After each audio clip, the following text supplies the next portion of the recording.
Nous sommes le 30 septembre 2000 à Sydney en Australie pour la finale des Jeux Olympiques masculins entre le Cameroun et l'Espagne. 4 ans après la victoire des Super Eagles du Nigeria face à l'Argentine en 96, les Lions indomptables peuvent devenir la deuxième nation africaine à remporter la médaille d'or dans la compétition. Rapidement menés 2-0 face à la bande des très jeunes Carles Puyol et Xavi Hernandez, les Camerounais reviennent au score en début de seconde mi-temps, après un but contre son camp d'un Espagnol et un but de son numéro 9, Samuel Eto'o. Le score va en rester là, la séance de tir au but va voir le Cameroun remporter la rencontre et aller chercher sa seule médaille d'or lors de ces Olympiades de la plus belle des couleurs. Après avoir remporté la Coupe d'Afrique des Nations quelques mois plus tôt, le pays est fier de ses joueurs et voit éclore un attaquant dont la précocité et l'assurance frappent déjà les observateurs, Samuel n'ayant que 19 ans à l'époque. Retour sur la carrière d'un joueur qui a fait des merveilles en Espagne, au Cameroun et ailleurs, retour sur la carrière de l'un des meilleurs joueurs africains de l'histoire, et plus généralement, de l'un des plus grands numéros 9 de tous les temps, Monsieur Samuel Eto'o.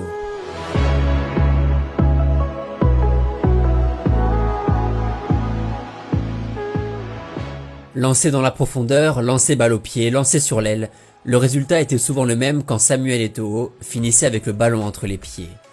Après un 1-2 avec un coéquipier, devenu l'une de ses grandes spécialités, ou après un appel entre les lignes, il était généralement trop tard pour les défenseurs, qui voyaient s'échapper le numéro 9 camerounais.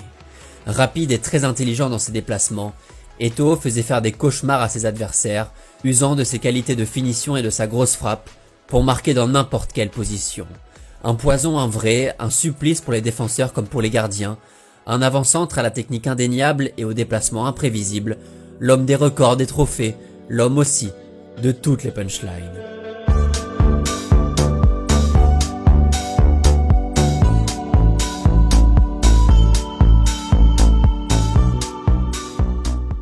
Lui, c'est Samuel Eto'o, 16 ans, attaquant du club Deportivo de Leganés en 2e division espagnole lors de la saison 97-98. Alors sous contrat avec le Real Madrid qu'il a rejoint quelques mois plus tôt après plusieurs échecs en France, le joueur joue une trentaine de matchs dans le club de la banlieue de Madrid avant d'enchaîner 2 saisons compliquées à la Maison Blanche, bloqué dans la hiérarchie par plusieurs grands attaquants dont Raúl, Fernando Morientes et le français Nicolas Anelka, fraîchement arrivé d'Angleterre. Mais le passage de l'année 2000 va faire beaucoup de bien à l'attaquant camerounais. Après une dizaine de matchs joués seulement en 2 ans en Espagne, le joueur est prêté à Majorque en janvier 2000, club du milieu de tableau du championnat espagnol. Et là, tout va s'accélérer pour le Camerounais. D'abord, le Cameroun remporte la Coupe d'Afrique des Nations 2000 en février, avec un Samuel Eto'o brillant qui marque en quart contre l'Algérie, en demi contre la Tunisie et en finale contre le Nigeria. Première Coupe d'Afrique, 2e meilleur buteur de la compétition, élu dans l'équipe type du tournoi, tout va mieux pour le jeune originaire de Yaoundé qui aperçoit enfin la lumière au bout du tunnel.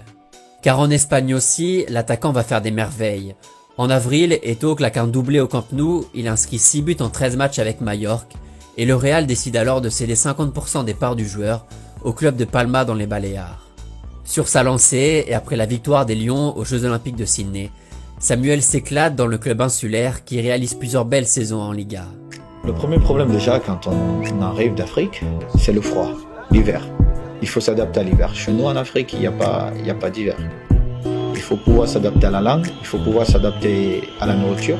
Et ça, ce sont les premiers problèmes. Avec la cinquantaine de buts marqués en 120 matchs disputés, dont certains en Ligue des Champions, les fulgurances d'Eto'o épatent l'Europe et crispent le Real Madrid, humilié plusieurs fois par le joueur camerounais qui n'a jamais vraiment digéré son passage chez les merengues. Ouais, un bon petit slalom devant Florentino Pérez après 2 ans passés sur le banc là-bas, ça fait toujours plaisir. Vainqueur de la Coupe du Roi en 2003 avec un doublé de son numéro 9 et qualifié pour la Ligue des Champions en 2001, Majorque n'oubliera jamais le passage du meilleur joueur de l'histoire du club qui inscrit 17 buts et délivre 10 passes D en championnat lors de sa dernière saison en 2004. Au milieu de tout ça, Eto'o remporte déjà sa 2e Coupe d'Afrique des Nations en 2002 au Mali. Moins performant que l'édition précédente, il inscrit un seul but en phase de poule contre le Togo et dispute la finale remportée au tir au but contre le Sénégal.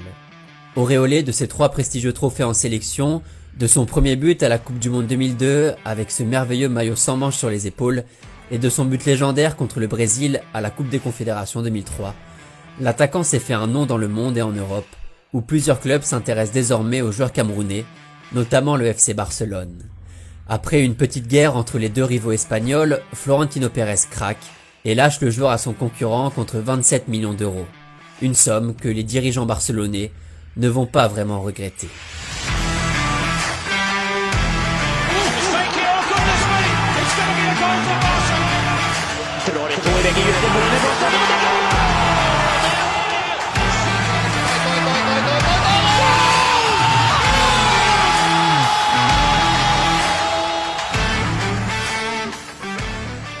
Arrivé en Catalogne à 23 ans, Eto'o grille les étapes et s'installe tranquillement sur le trône de meilleur buteur de Liga dès sa première saison, aux côtés de Diego Forlán, alors sous les couleurs de Villarreal.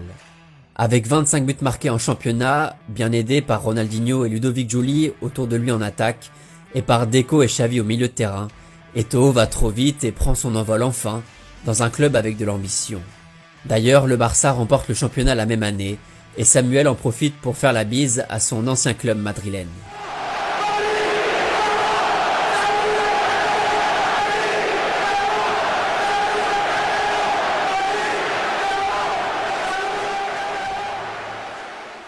Toujours aussi fort l'année suivante, meilleur buteur de Liga pour la deuxième saison d'affilée, Eto'o fait le bonheur du FC Barcelone qui remporte facilement la Liga, avec 12 points d'avance sur le Real Madrid.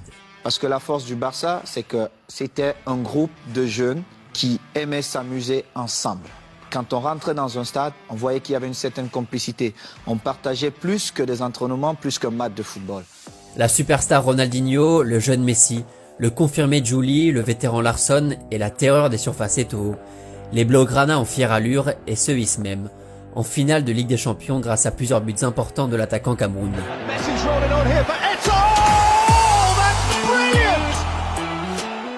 Contre les Gunners d'Arsenal, Eto'o marque le but de l'égalisation sur une passe de Larsson et soulève la deuxième Ligue des Champions de sa carrière.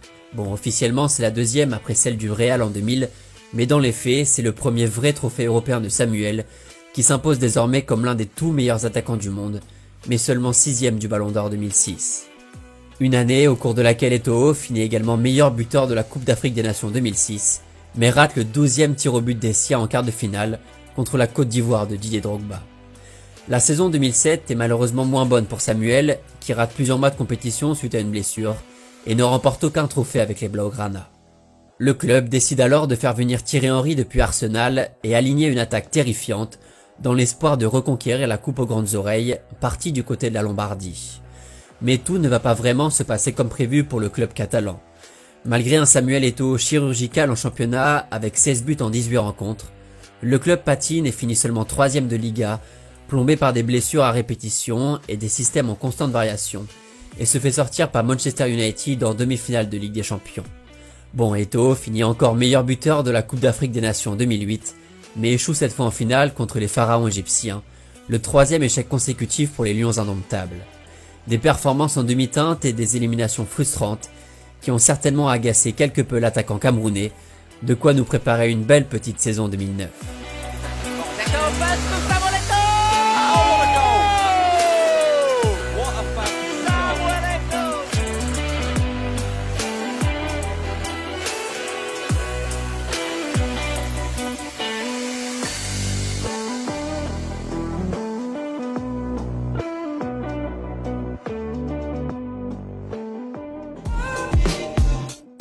Totalement inarrêtable, Eto'o inscrit 30 buts en 36 matchs de championnat dans un trio avec Messi et Henry, qui cumule exactement 100 buts marqués sur toute la saison avec le Barça.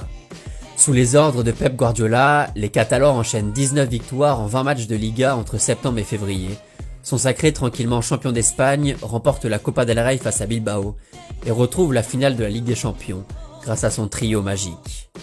Eto'o va la conclure de la plus belle des manières lors de cette belle soirée printanière au Stadio Olimpico de Rome.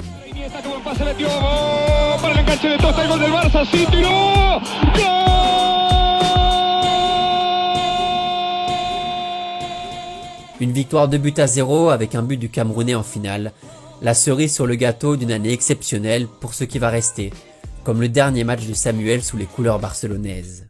Car malgré toutes les promesses faites sur le terrain, un échange prend forme entre le FC Barcelone et l'Inter Milan de José Mourinho, qui souhaite recruter l'attaquant barcelonais.